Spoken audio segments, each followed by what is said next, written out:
Mataji, good morning, brothers and sisters.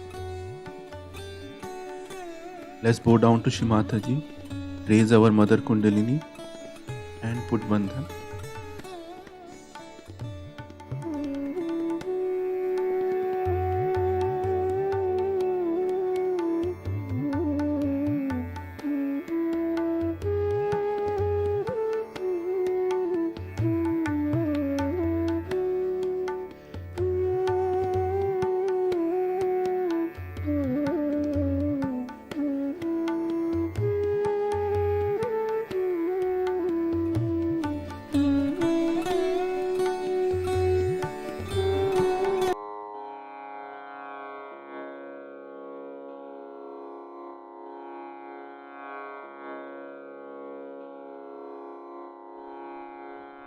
Ganesh Mantra.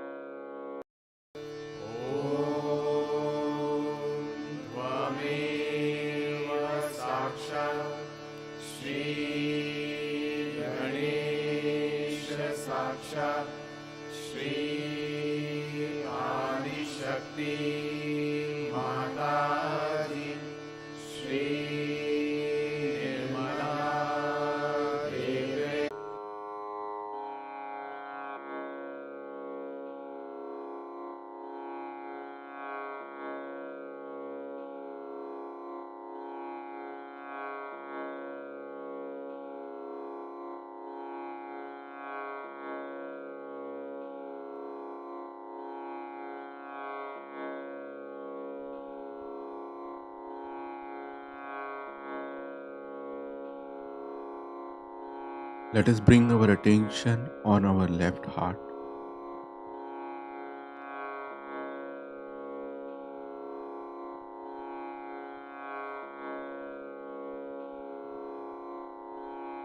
Mataji, by your grace, I am a pure spirit.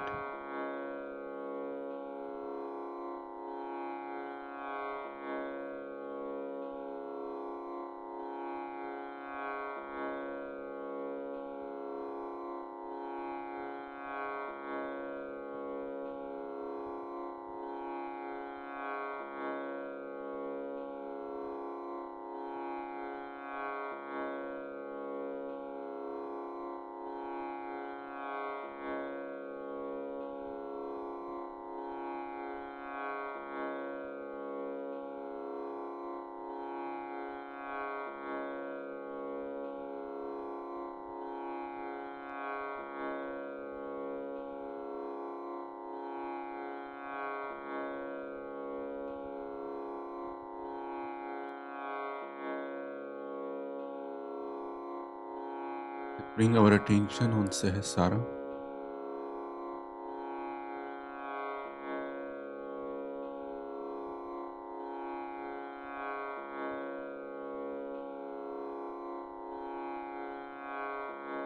Mataji, kindly bless us with thoughtless state.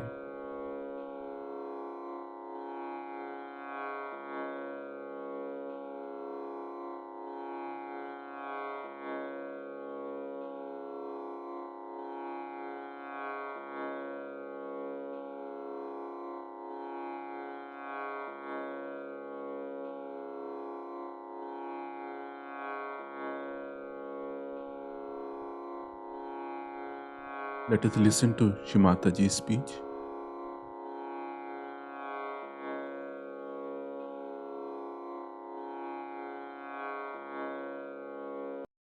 But once this situation is overcome, then you will like it. Because then you will know that whatever is good for your spirit is for the well-being of you all and of all the people. Once this well-being comes in, everyone feels absolutely nourished and fresh. So, the governing part is enjoyable. The correction part is even more enjoyable, and that you are in the attention of your mother is such a great feeling within yourself that yes, No, nothing will go wrong with me. She'll look after. She is there to look after. But this integration part comes very late because of ego problems. You have built up egos because of wrong type of people administering. From your childhood, you might have had bad parents who never talked of God, of good things, of life. They themselves did not lead a life of sacrifice. Very self-indulgent parents can create a problem like that. They never gave you the right type of life, a proper value system which should have been there. They never educated how to enjoy righteousness, virtues in life.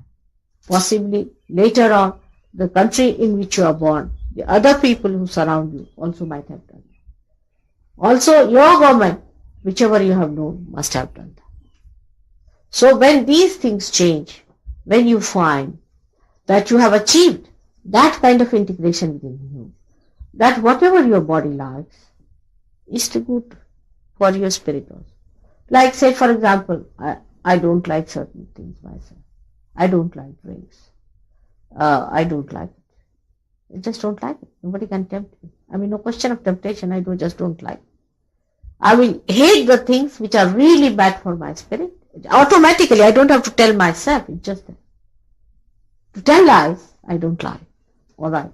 Because it harms me there. I don't lie. Whatever is good for your spirit will automatically work out as soon as this integration takes place. And this is the work of Sahaja Yoga today. That's why I said it is Kruta Yoga. Is to be done. And this integration must be achieved within ourselves. So sometimes you have to make your body to come to this level. Maybe you are under the influence of some boots. Your body doesn't help. A little bit of tapasvita or penance is needed after surgery to make this possible. And then once you start enjoying it, then you like it. Like driving a car. In the beginning it's difficult. Or swimming, anything. When you try to do it, it's rather difficult in the beginning. If I say, you forget it now. Whatever you have done in the past, you forget it now. Get to the new things. You have to do it. So you have to put your mind to it with all your full zest. That alright, if my body is not helping me, alright, I'll try to improve my body because I'm not the body. If my mind is not helping me, I must improve my mind. If my, intellect is standing in the way, I'll have to put my intellect right. Because after all, I have to be integrated. If I'm not integrated, I'm not going to enjoy anything. Nor am I going to do anything good to myself or to others. So why am I here? Why am I trying to destroy myself? But when you are disintegrated, you will be surprised your one action will destroy your second action, and second action will destroy third action when you are disintegrated. I'll give you an example. Supposing now I'm sitting here and somebody tells me that this will burn. This is my own mind. But the body wants to burn itself. It says, no, all right, don't listen to this, just burn itself. Now when I say this, it sounds upset. But say, the mind says, you should not take to alcohol. But still you will go to the pub. Then you are disintegrated. Gradually, once you start listening to your body too much, your mind goes. It just goes. In everything that you do, if you are integrated, you will be amazed that you will really become dynamic. Integration is nothing but your complete connection with your spirit. The spirit starts flowing into it. In every walk of life, you will be amazed how dynamic you will become if you are integrated. Just the connection is to be absolutely achieved with your spirit. Whenever you think of something, is it good for my spirit? Some people have a habit of thinking that spiritual life is such that you hang by the shoestring somewhere in the air and there is no connection to the day-to-day life. So many people think like that. They see such a man should be a thin, miserable creature hanging onto some tree or something. And should be absolutely in a paranoid state or something, that who is frightened of the whole world, who cannot talk to anyone, who is so much exclusive that he becomes a recluse. These absurd ideas should be given up by Sahaj Yogi. You have to be very much there, absolutely there, between all of them. But something you should be rare, a different type, a unique personality. You have to be there with all these things that are going on. Now, people are frightened, Even of Sahaj Yogis, they are frightened of Sahaj Yogis. They see somebody negative, this thing, that. Take a fight with that person. Take a fight. How could you dare do this, such a thing? You are a Sahaj Yogi, come up. What do you mean by this? You have to fight it. As long as possible, you should try to salvage a person, talk to him in that manner. The other side of it is that when they come to you, then there has to be a kind of a tremendous sincerity. If you are doing with that sincerity, people will know you are doing with sincerity. When you talk to a person, they should know that sincerity, your heart is there. For example, you may talk to that person very sweetly, but your heart may not be there, and the person might think, he's just seeking elections. Alright? But if you talk to someone with a sincerity, you say, how could you do such a thing? Can't you see yourself? Can't you work it out? That's what it is. You are here for that. Now, in saying so, your sincerity, which is coming from your heart, is to be seen. And that's what Sri Rama's character is. That he was on the right side of the heart. Means the heart put to activity. Do you understand that? Where Kabira has said, Mana mamata ko thira kar lao. I will make my compassion of my heart, mana, from my heart, to compassion, make it steady. Or pacha hi tattva milau, and put them into 5 elements. See, in the same way, when you are in the left heart, that's your sincerity. It's your heartfelt thing. But the heartfelt thing, what's the use? You see, there are many Sahaj Yogis who really feel this world is horrible and something must be done. Sahaj Yoga must be brought in. But how many of you are really putting that to action? Absolutely into action.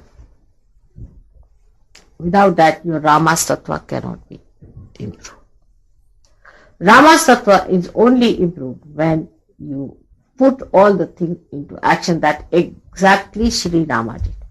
So in the ascent of man, when he came up to Rama's place, the advent of Rama was not in the center but on the right hand side. He moved aside. So much so that he forgot about his past. It's never mentioned that he is an incarnation. He never told his father, he never told his mother, he never told anybody that he was an incarnation. Of course, it was evident that he was. His brother knew about it. Now he had 2 brothers. Very interesting. I mean, he had other brothers also. But Bharat and another was Lakshmana. These were 2 brothers were with him. Now they show the 2 sides of a human being. One was Lakshmana, and he was that fiery type, you see. He couldn't bear anybody misbehaving towards Rama. He couldn't bear anybody talking in a very mundane type to Sri Rama. And he used to get so angry with all these people that he would just come out like a big thunderbolt on anybody who tried to say anything about Sri Rama. Even Parshurama, who was there, a contemporary incarnation of Sri Rama himself was Parshurama. It's a very interesting story about that. But he could not bear Parshurama in any way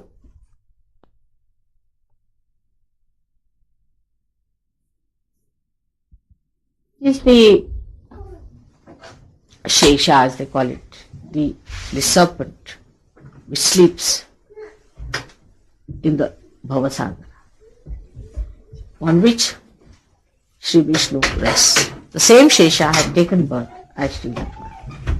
Now for a Western mind, you see, to them snakes are sort of, if you talk about snakes, for them only they know the Adam and Eve snake, that's all, they don't understand anything. And they can't understand why people worship snakes. You see, snakes are like cobra and all that, they are like the kings, you see, they are the kings of the underground. And Shesha is the one who supports the whole universe. So this Shesha is worshipped, as the cobras are worshipped in many villages in India, even today. You see, because they don't trouble anyone. Because they are like deities, are worshipped in India. And they don't sometimes they do, but mostly they do not bite a good religious man. There's a story of Sainath, where a what do you call it, snake charmer was given lot of money just to kill Sri Sainath. And he, because Sainath used to in the night suddenly go up to his own swing he had made about 30 feet above the ground. God knows. Nobody knew how he used to go there, but they would find him sleeping up there. So the snake was taken by this snake charmer, and he put the snake onto Sainath. And the snake went there, and Sainath talked to him. And he said, "Oh God, you've come here to meet me after such a long time. And what is your job?" He said, "This horrible snake charmer has asked me to bite you. So I've come to tell you, be careful about these people." This snake charmer was looking with amazement that she was talking to him. He said, "All right, you go now." He talked to him. These are age-old snakes, you see. So the snake went and bit the but then he came down, you see, from his thing, and he sucked his poison and threw it. Because after all, you see, he said the snake is angry with you because he tried such a trick. So he sucked him. That's compassion. That's compassion. And he sucked his venom out, and the fellow was completely changed. And he said, "Now I'm going to announce it to all the people what these Brahmins tried to kill, that they wanted to kill Sri Sainath. And for why? Why were they so frightened of this man? He used to live outside the village, and they were so frightened of him because they were doing all wrong things in the name of God. So they were all frightened that they'll be exposed. So this is what it is, that he sleeps on the Shesha.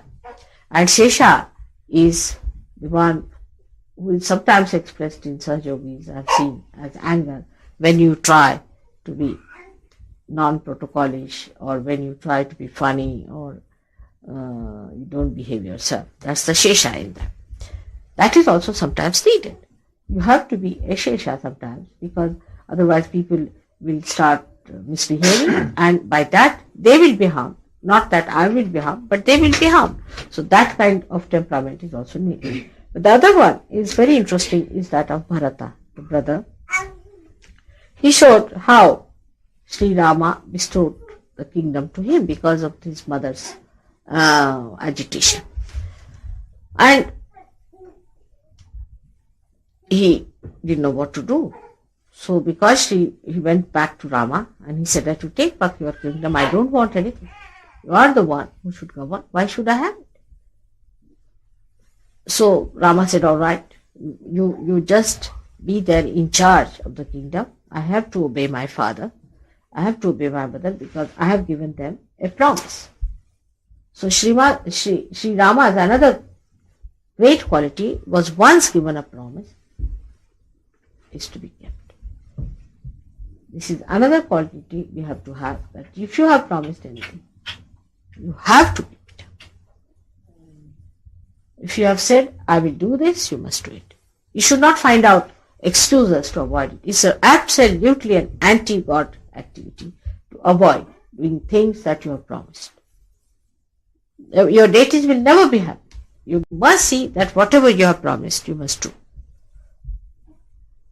Now, when Bharata was sent back by him, he said, all right, give me your sandals, which I'll take there and I'll use them as if that's a symbol of you being there. And he put those sandals on the throne and he ruled that kingdom and looked after Bharata. Though he was, when he was going to see Rama, then Lakshmana saw him coming and he said, look at this, he's coming here to invade you now. He has thrown you out of the kingdom and now he's coming to invade you.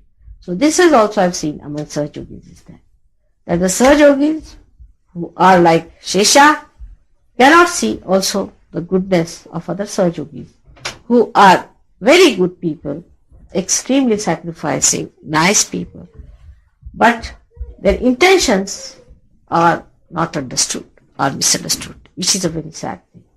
You must see the intentions of another type of people also, who may not be so hot-tempered, may not be so much angry, but their intentions are very good.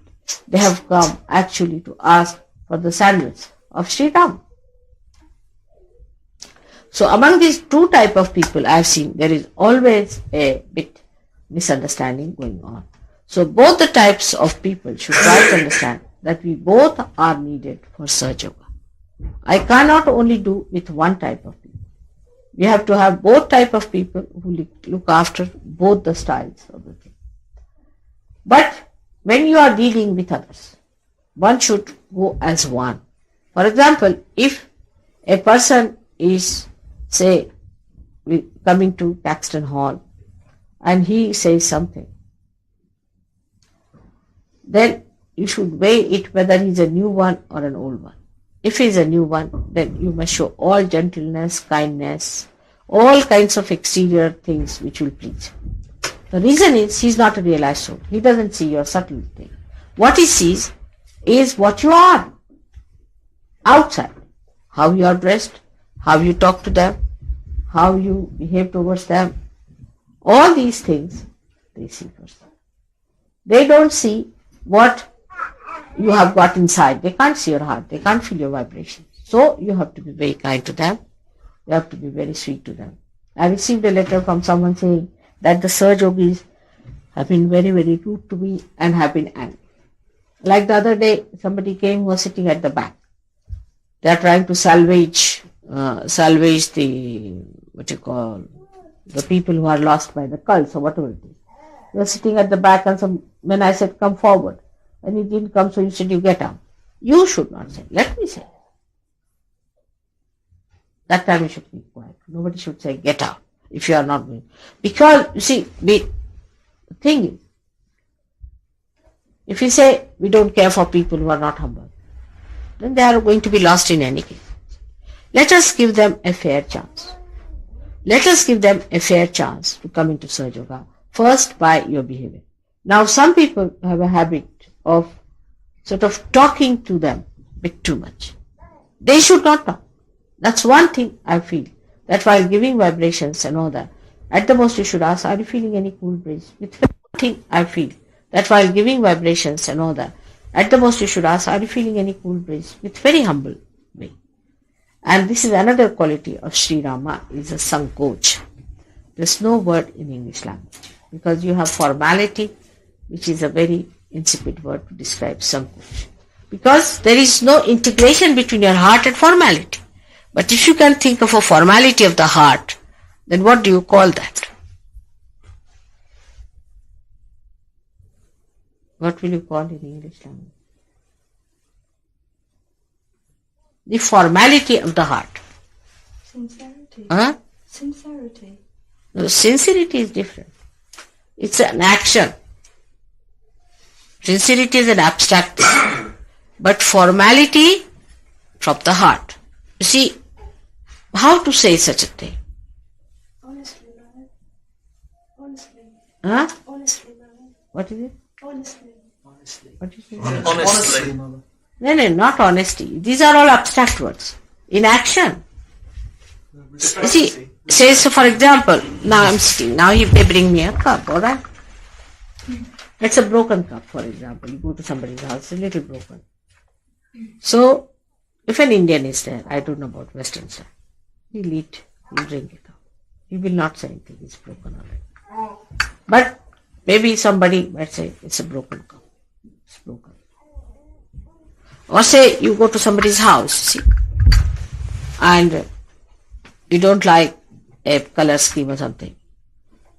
So, for an Indian person, it would be not proper to immediately say like that. For an Indian. It's the formality of the heart. You see, not to say something in such a way that you touch the wrong side of the person is sankocha. Now, to such an extent, Sri Rama had. That there's a good story. I think I said it before also, but again I'll repeat it too. Which is described in the another Ramayana written by Tulsidasa. Though Tulsidasa was not a realized soul, but some points he has brought out very well. He says that Sri Rama was putting the arrows into the against the heads of Ravana, and he had 10 heads, and he had a boon that every head that falls off, another head will come up. He had a boon like that. So his brother says, what are you doing? You know that he cannot die by killing him, by putting the arrows across his head. You have to put it in his heart, otherwise he will not die.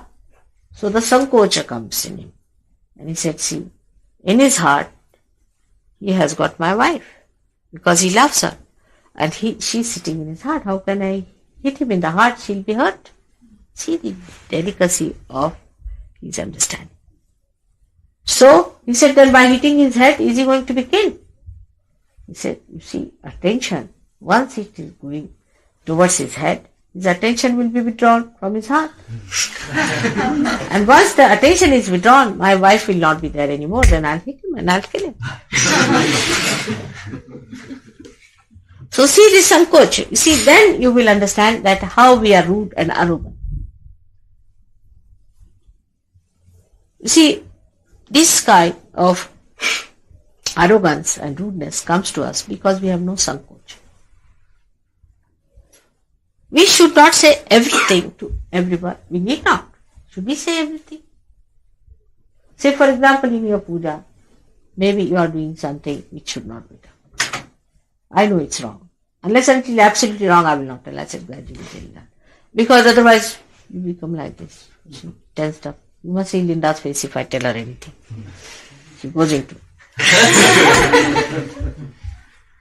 So, you see, that sankocha, that understanding comes if you love someone and understand. Now, you have to love all the seekers of the world. They have done wrong, they have done all kinds of ego trips, they have done all kinds of mistakes, but your mother loves them and you have to love them. If they are to be corrected, I'll do that. You just don't do that way that they feel hurt. Put a sankocha. While talking to each other, educate yourself. Train yourself to say things which are sweet and nice. Which will make another person feel that this person is a properly brought up person in Sahaja Yoga tradition. So we have a Sahaja Yoga tradition also, in which when we speak to each other, we have that sankocha within us of Sri Rama. And if you do not have that sankocha, you get the right heart. And that right heart is a very dangerous thing in a country like England where the climate is so bad, because it gives you a horrible thing called asthma. I'm not frightening you, but it's true. You get asthma if your right heart is spoiled. Not necessarily that asthma all comes from only right heart, can also come from center heart. But you get right heart, you definitely get asthma. So, the attitude, you see, like your father. I've heard people talking to father also in such a funny way. You can't talk to your father like that. They talk to me also very rudely. I mean, I've seen people, Sahaja Yogis. shockingly sometimes, on a very mundane level, or you can say on a very unprotocolish way, get you into right heart. So this Sankoch, one has to learn the Maryada, means the boundaries of your relationships. You see, we love each other doesn't mean that we go on aggressing others' privacies. To what extent you love each other doesn't mean that you go in such a way that you try to transgress all the beauties and all the privacies of another person. See, somebody walks into the bedroom, that is not the way Sahaja goes. I may not tell, but you must knock if you have to. And knock at a time when you need it, all the time to knock, or to hang on to someone all the time is not wrong. Sankocha is a complete cultural stuff. So we have a cultural tradition which we have to learn from Sri Ram.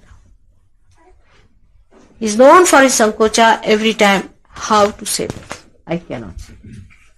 We have this very much ingrained within us.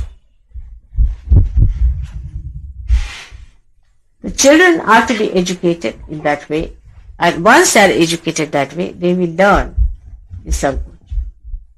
And that will give them a proper understanding of social life.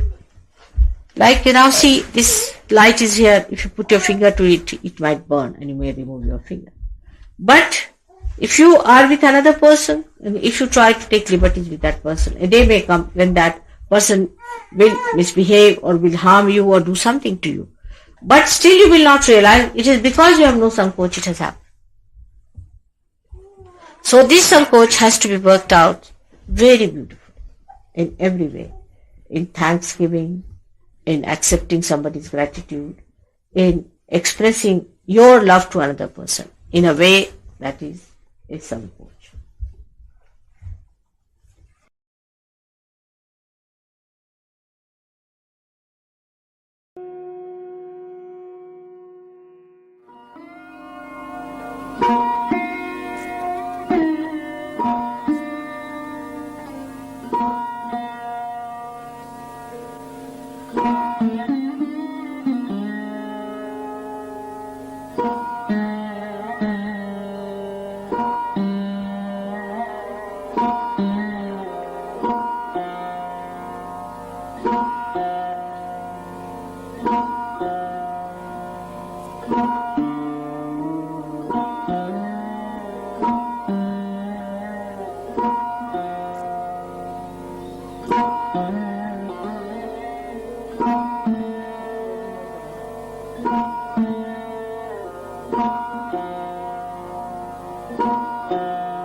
त्वमेव साक्षात् श्री महालक्ष्मी महासरस्वती महाकाली त्रिगुणात्मिका कुण्डलिनी साक्षात् श्री आदिशक्ति माताजी श्री निर्मला देव्यै नमो नमः। ॐ त्वमेव साक्षात् श्री कल्की साक्षात् श्री आदिशक्ति माताजी श्री निर्मला देव्यै नमो नमः। ॐ त्वमेव साक्षात् श्री कल्की साक्षात् श्री सहस्रार स्वामिनी मोक्षप्रदायिनी माताजी श्री निर्मला देव्यै नमो नमः।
Wish Mataji, this collective meditation. Thank you for all your blessings. Jai Shri Mataji. Let's bow down to Shri Mataji and take bandhan.